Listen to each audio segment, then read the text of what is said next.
사람은 하나님의 형상으로 창조되었습니다.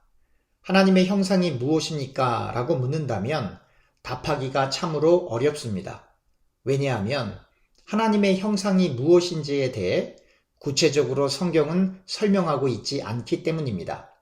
그러나 하나님의 형상으로 창조된 인간이 선악과를 먹기 전에, 다시 말하면 죄를 짓기 전에 어떠한 상태에 있었습니까? 라고 묻는다면 답을 할 수가 있습니다. 하나님의 형상으로 창조된 인간이 선악과를 먹기 전 인간은 아무런 죄를 짓지 않았고 아무런 죄성도 없었습니다. 하나님의 은총을 입은 아담은 이 땅에 존재하는 모든 피조물의 본질과 특성을 간파할 뿐만 아니라 자연을 통해 나타나는 하나님의 계시를 이해할 수 있었습니다. 그래서 창세기 2장 20절에 나오듯이 아담은 모든 가축과 공중의 새와 들의 모든 짐승에게 이름을 지어 주었습니다. 이것은 단순히 아담이 임의적으로 이름을 만들어준 것이 아니라 이름을 받은 각각의 짐승들의 특성을 하나님의 목적대로 정확히 이해했기 때문에 이름을 지어줄 수 있었던 것입니다. 창세기 3장 20절에 아담이 그의 아내의 이름을 하와라고 불렀고 그 이유는 하와가 모든 산자의 어머니가 될 것이기 때문이라고 설명하므로 아담의 예지적 통찰력이 분명하게 설명되고 있는 것입니다. 다시 말하면 아담은 하와를 통해 아이를 갖기 전부터 하와를 통해 후손들이 나타난다는, 즉 여자가 어머니가 된다는 사실을 알고 있었기 때문에 하와라고 이름을 지어 주었던 것입니다. 그의 배필 여자에게 일어날 일을 정확하게 볼 수 있었던 것입니다. 우리는 여자가 어머니가 된다는 사실을 역사와 경험을 통해 쉽게 알 수 있지만 처음 역사가 시작되는 순간에, 그리고 아담이 경험하기 전에 여자가 어머니가 된다는 사실을 알고 그 이름을 하와로 지어준 것은 하나님이 주신 지혜와 지식이 없이는 불가능한 것입니다. 이렇게 하나님의 계시를 이해하고 하나님의 피조물의 앞날을 정확하게 인식하여 여자의 이름을 하와로 지어주고 그리고 모든 동물들의 이름을 그 특성에 따라 지어줄 수 있는 능력을 소유하고 있는 사람을 구약 성경에서는 선지자라고 부릅니다. 죄가 없었던 상태의 아담은 가장 높은 강력한 예지 능력을 가지고 있었던 선지자였던 것입니다. 선지자는 하나님의 진리를 보고 그 진리를 가감하지 않고 전하는 사람입니다. 두 번째, 하나님의 형상으로 창조된 아담은 선악과를 먹기 전에 아무런 죄를 짓지 않았던 사람입니다. 그에게 어떤 죄책감이나 하나님의 심판을 받아야 하는 어떠한 이유도 없었던 완벽한 의인이었습니다. 물론 아담이 죄를 짓지 않고 무죄한 상태에 있었던 기간은 길지 않았지만 분명 아담은 선악과를 먹기 전까지 대속을 요구하는 어떤 불법적인 일을 행하지 않았습니다. 하나님의 형상으로 창조된 인간은 선악과를 먹기 전까지 완벽한 의인이었던 것입니다. 그 아담은 거룩했고 그의 마음은 깨끗하고 순결하고 순수했습니다.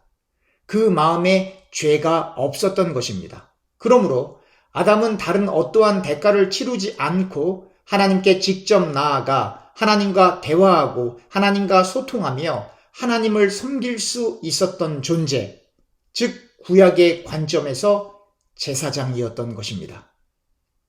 세 번째, 선악과를 먹기 전 아담은 하나님의 뜻을 알고 그 뜻을 실제적으로 예언할 수 있는 예언자였고 하나님을 직접 섬길 수 있는 제사장이었던 동시에 하나님을 대리하여 피조물들을 다스리는 왕이었습니다.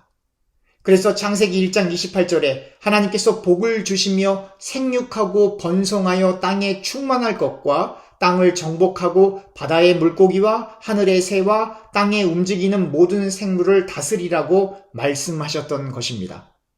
정리하면 하나님의 형상으로 창조된 아담은 죄를 짓기 전 선지자, 제사장, 그리고 왕의 사명을 감당했고, 그리고 이러한 사명은 하나님의 형상으로 창조된 인간에게만 주어졌던 것이었습니다.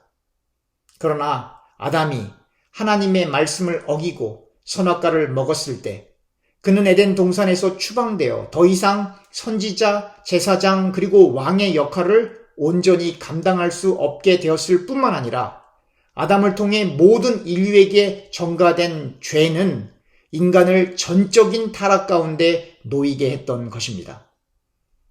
아담의 범죄 이후에 이 땅에 아담이 범죄하기 전의 상태, 즉 완벽한 선지자, 제사장, 그리고 왕의 사명을 감당했던 사람은 완전한 하나님이시고 완전한 인간이신 예수님 이외에 없었습니다. 다시 말하면 하나님의 무서운 심판을 피할 수 있었던 존재는 없었던 것입니다. 그래서 아담이 범죄하기 이전의 상태, 즉 완벽하게 선지자, 제사장, 그리고 왕의 사명을 감당하시는 예수님이 하나님 아버지의 뜻대로 말씀이 육신이 되어 이 땅에 오셨고 그 흠이 없으시고 거룩한 예수님이 인류를 대신하여 십자가에서 죽으시고 부활하심으로 예수님의 보혈의 공로를 입은 사람만이 구원을 받게 되는 것입니다. 그러므로 예수 그리스도가 머리 되신 교회는 반드시 하나님의 뜻, 즉 진리의 말씀을 성경에 기록된 대로 가감하지 않고 선포하므로 선지자의 사명을 감당해야 하고 예수 그리스도를 통하여 하나님께 담대히 나아가 하나님을 신령과 진정으로 예배하는 제사장의 사명을 감당해야 하며 하나님의 말씀의 통치를 받고 하나님의 말씀을 선포하며 하나님의 말씀을 대행하는 왕의 사명을 감당해야 합니다.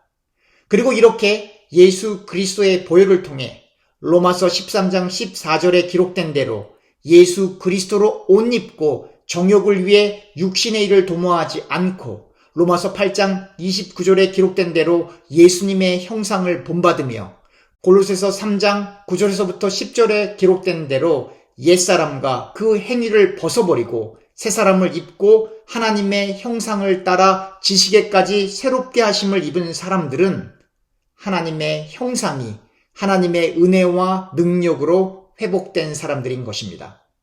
그리고 이러한 하나님의 사람들이 예수 그리스도의 이름으로 모여 서로가 예수 그리스도를 머리로 하여 형성된 유기체, 즉 예수 그리스도를 머리로 하여 형성된 한 몸을 교회라고 부르고 교회는 반드시 성령의 강력한 능력으로 선지자, 제사장, 그리고 왕의 사명을 넉넉히 감당해내는 것입니다.